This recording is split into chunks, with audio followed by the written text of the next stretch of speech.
18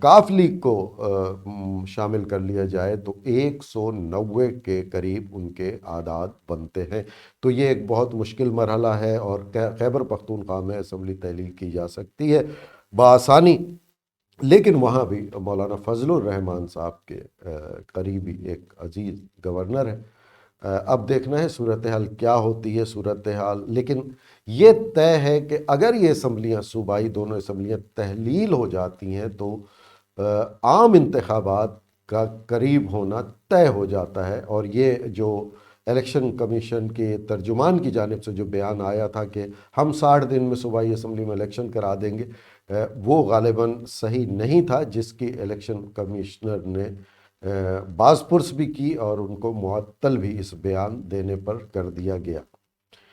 تو یہ صورتحال آج اور کل میں واضح ہو جائے گی۔ اب ہم آتے ہیں دوسرے موضوع کی طرف،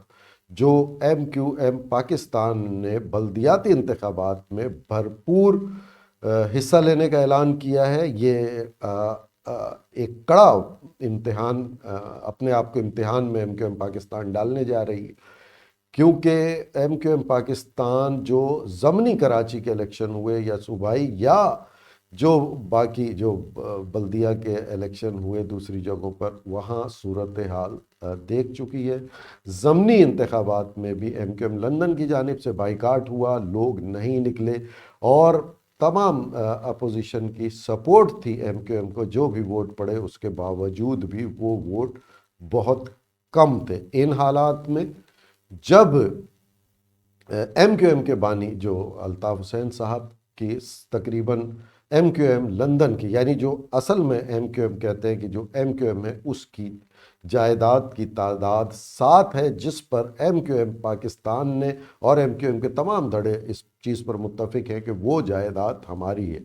وہ جائیداد کا کیوں دعویٰ کرتے ہیں؟ وہ جائیداد جو 7 پراپرٹی ہیں، جو جائیدادیں ہیں لندن میں، اس پر یہ دعویٰ اس لیے کرتے ہیں کہ وہ خدمت خلق کمیٹی کے چندے سے یا کارکنان کے چندے سے وہ پراپرٹی خریدی گئیں، اور یہ بھی حقیقت ہے کہ اس میں سے کوئی بھی پراپرٹی الطاف حسین یعنی بانی کا جو متحدہ قومی موومنٹ ہے ان کے نام پر نہیں ہے۔ ان کے نام پر ایک جائیداد تھی غالباً 90 جو عزیز آباد میں 120 اسکوائر یارڈ کا مکان، جس میں گزشتہ دنوں آگ لگی اور اس کے بعد اس کو مخدوش قرار دے کر گرا دیا گیا۔ اس کے علاوہ ان کی کوئی بھی، ان کی اور ان کے اہل خانہ کے نام پر کوئی پراپرٹی نہیں ہے، لیکن پارٹی کے نام پہ وہ 7 جائیدادیں لندن میں موجود ہیں، جس کی سنوائی ہو رہی ہے۔ اور کل اطلاعات کے مطابق فاروق ستار صاحب نے بھی آن لائن اس پر گواہی دی تھی۔ اب صورتحال یہاں یہ ہوتی ہے کہ اگر وہ خدمت خلق کمیٹی جو بھی ایم کیو ایم کی تھی، اس کے تحت اس کو جو چندہ ملا اس کے تحت وہ جائیدادیں خریدی گئیں، تو وہ سب اس وقت تھیں جب ایم کیو ایم پاکستان نے اپنے قائد کو اپنی تنظیم سے الگ نہیں کیا تھا۔ پھر ایم کیو ایم کا نام بھی تبدیل ہو گیا، ایم کیو ایم کے ساتھ پاکستان لگا، اور دوسرا یہ کہ اس کے بعد اگر کوئی پراپرٹی اور جائیداد بنی ہے تو پھر وہ خالصتاً ایم کیو ایم پاکستان کے چندے سے بنی ہے۔ لیکن جہاں تک میرے علم میں ہے کہ اس علیحدگی کے بعد جب انہوں نے اپنے بانی کو نکالا تو ان کے پاس نہ ہی کوئی چندہ اکٹھا ہوا اور نہ ہی کوئی جائیدادیں خریدی۔ اب وہاں ایم کیو ایم لندن کا یہ دعویٰ ہے کہ وہ جائیداد سب جو ہے وہ ایم کیو ایم متحدہ قومی موومنٹ کی ہے، جو اب ایم کیو ایم لندن کہلاتی ہے، اور کیونکہ وہ جس وقت وہ بانی تھے ایم کیو ایم کے الطاف حسین صاحب، ان کی اپیل پر، ان کی وجہ سے وہ تمام ڈونیشن جمع ہوا جس پر وہ جائیدادیں خریدی گئیں، تو اس پر حق ایم کیو ایم لندن کا ہے۔ ابھی